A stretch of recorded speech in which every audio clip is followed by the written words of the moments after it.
हैं 1 अप्रैल तक अगर विद्यालय नहीं खुला तो इन सारे बच्चों को लेके मैं रोड पे बैठ जाऊंगा। ये मैं आपको खुला चैलेंज कर रहा हूं कि तानाशाही उतना ही अच्छा लगता है जितना तानाशाह के अंत होने का समय ज्यादा दूर हो, और आपका समय बिल्कुल नजदीक आ गया है। आप सिर्फ ड्रामा करेंगे, सिर्फ थरिया पिटवाएंगे और मोमबत्ती जलवाएंगे, इससे ज्यादा तो आपकी कुछ औकात है ही नहीं है। कि जब गोरखपुर महोत्सव आप करा रहे थे तब कोरोना फैल नहीं रहा था। जब आप आके यहाँ पे इलाहाबाद के प्रयागराज में कुंभ का मेला लगवा रहे थे तब कोरोना नहीं फैल रहा था, जहां पे करोड़ों लोग स्नान करने गए। और अभी हरिद्वार में महाकुंभ का आयोजन आप करवा रहे हैं तब कोरोना नहीं फैल रहा है।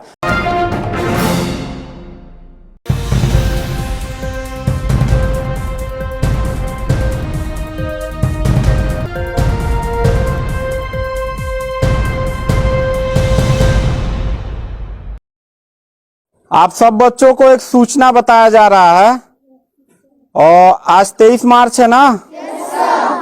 तो भारत सरकार का तुगलकी फरमान जारी हुआ है कि आप सब बच्चों का विद्यालय फिर बंद किया जा रहा है क्योंकि कोरोना बढ़ रहा है।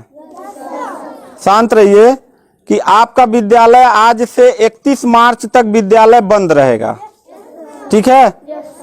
और आप सब लोगों को बताना चाहेंगे कि यही काम पिछले साल भी हुआ था कि 1 हफ्ते के लिए लॉकडाउन किया जाएगा, जब आपका एनुअल एग्जाम चल रहा था, और तब से लेके पूरा साल जो था वो विद्यालय बंद हो गया, जिससे आपकी पढ़ाई बहुत ज्यादा नुकसान हुआ। और इस साल जब विद्यालय खुला, आपने किताब कॉपी अपना सारा व्यवस्था कर लिया, तब हमारे तुगलकी फरमान जो हमारे सरकार हैं वो अब आदेश कर दिए कि अब फिर जो है कि ये विद्यालय फिर बंद होगा। माननीय योगी आदित्यनाथ महाराज जी, मैं आपसे पूछना चाहता हूं कि आप बच्चों के भविष्य के साथ, और जो प्राइवेट अध्यापक विद्यालय में पढ़ा के अपनी रोजी रोटी कमा खा रहे हैं, उनके पेट पे लात क्यों मार रहे हैं? इन बच्चों के भविष्य के साथ खिलवाड़ क्यों कर रहे हैं? ठीक है, कोरोना अगर बढ़ रहा है, विद्यालय बंद था, पूरे साल में किसी एक अध्यापक ने, किसी एक प्रबंधक ने कभी भी विद्यालय खोलने के लिए कोई धरना प्रदर्शन नहीं किया, और हम लोगों ने पूरा सपोर्ट किया। लेकिन बीच में अगर कोरोना फैल रहा है तो मैं आपसे पूछना चाहूंगा कि जब गोरखपुर महोत्सव आप करा रहे थे तब कोरोना फैल नहीं रहा था। जब आप आके यहाँ पे इलाहाबाद के प्रयागराज में कुंभ का मेला लगवा रहे थे तब कोरोना नहीं फैल रहा था, जहां पे करोड़ों लोग स्नान करने गए। और अभी हरिद्वार में महाकुंभ का आयोजन आप करवा रहे हैं तब कोरोना नहीं फैल रहा है। बिहार में चुनाव हो रहा है तब कोरोना नहीं फैल रहा है। और विद्यालय जो बच्चों का सबसे देश की रीढ़ की हड्डी होते हैं, जिनकी बुनियादी शिक्षा, प्रारंभिक शिक्षा आप बिल्कुल बर्बाद कर दिए हैं पिछले 2 साल से, और अब जाके फिर लॉकडाउन आप लगा रहे हैं। तो आपसे पूछना चाहेंगे कि बच्चों के भविष्य के साथ आप मैच क्यों खेल रहे हैं? ये जितने भी बच्चे हैं, अगर 1 मार्च आप 1 अप्रैल बोले हैं, 1 अप्रैल तक अगर विद्यालय नहीं खुला तो इन सारे बच्चों को लेके मैं रोड पे बैठ जाऊंगा। ये मैं आपको खुला चैलेंज कर रहा हूं, क्योंकि बात सिर्फ मेरे तक का नहीं है, इन सारे बच्चों का भविष्य है। और इन सारे बच्चों का भविष्य आप लोग अंधकार में डाल रहे हैं। आप लोग खुद नहीं चाहते हैं कि देश का बच्चा पढ़े, पढ़ के कुछ लायक बने। आप लोग अपना, जब रैली निकालना रहेगा, चुनाव रहेगा, तो कोरोना आपके पास नहीं रहता है। और जब आपको लगेगा कि आपके विपक्ष में लोग खड़े हो रहे हैं तो आप कोरोना का ड्रामा करा के विद्यालय को सबसे पहले आप बर्बाद कर रहे हैं। आप बताइए, विद्यालय में, आप गोरखपुर जिले में 193 लोगों ने अपने विद्यालय की मान्यता निरस्त करा लिया। जानते हैं क्यों? महंत योगी आदित्यनाथ जी, क्योंकि वो लीज पे चलाते थे और उनका भाड़ा हुआ करता था 40,000 45,000 रुपया मंथली हुआ करता था। वो भाड़ा न चुकाने के वजह से, चूंकि मालिक को भाड़ा चाहिए, उन लोगों ने अपनी मान्यता निरस्त करा दिया। और सरकारी जो स्कूल है उनकी हालत तो पहले से मतलब खस्ता हो चुकी है। तो ऐसे कंडीशन में गार्जियन करे तो क्या करे, और हम अध्यापक करे तो क्या करें? ये जितने भी 16-17 स्टाफ हैं, इन सब लोगों की रोजी रोटी चलती है इन बच्चों के और इस विद्यालय के संस्था से। आप लोग हमारे पेट पे प्रहार कर रहे हैं, हम लोगों के व्यवसाय से प्रहार कर रहे हैं। अगर आपको लग रहा है कोरोना है, ठीक है, विद्यालय बंद कर दीजिए, तो आप ये भी अपनी नियत को साफ करिए कि कुंभ का जो मेला, महाकुंभ का लगवाने वाले हैं, उसको भी कैंसिल कर दीजिए। और जो गोरखपुर महोत्सव और गोरखनाथ का मेला लगवा के आप ड्रामा करवा रहे हैं, वो भी बंद करवाइए। यानी आप खुद नियम का पहले फॉलो करिए, हम लोग नियम को फॉलो करने के लिए तैयार हैं।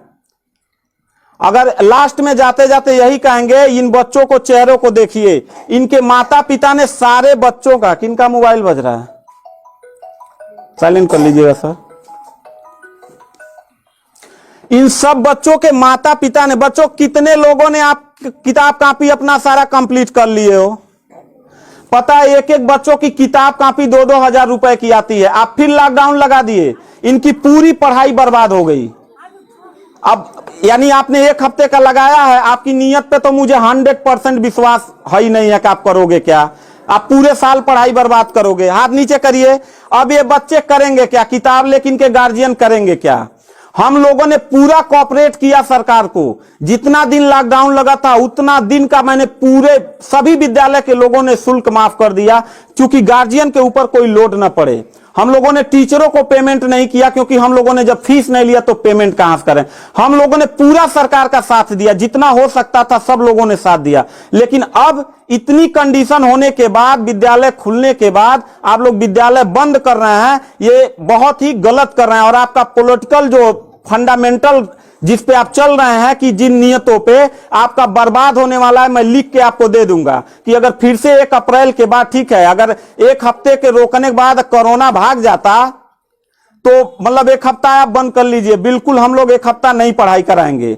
लेकिन अगर फिर साल भर का ड्रामा आपने किया तो निश्चित तौर पे याद रखिएगा कि तानाशाही उतना ही अच्छा लगता है जितना तानाशाह के अंत होने का समय ज्यादा दूर हो, और आपका समय बिल्कुल नजदीक आ गया है। तो मैं उम्मीद करता हूं कि आप ये काम बिल्कुल मत करिएगा। 1 अप्रैल के बाद अगर विद्यालय फिर से आप बढ़ाएंगे तो इन सब चेहरों को देख लीजिए, और इनके गार्जियन को लेके, अपने पूरे स्टाफ को लेके, जिले से लेके मैं प्रदेश लेवल तक धरने पे बैठूंगा। इस बात को याद रखिएगा, क्योंकि सवाल यहां सिर्फ मेरे रोजगार का नहीं है, मेरे जितने सहपाठी और जितने मेरे कर्मचारी लोग हैं और इन बच्चों के पढ़ाई का भविष्य का सवाल है।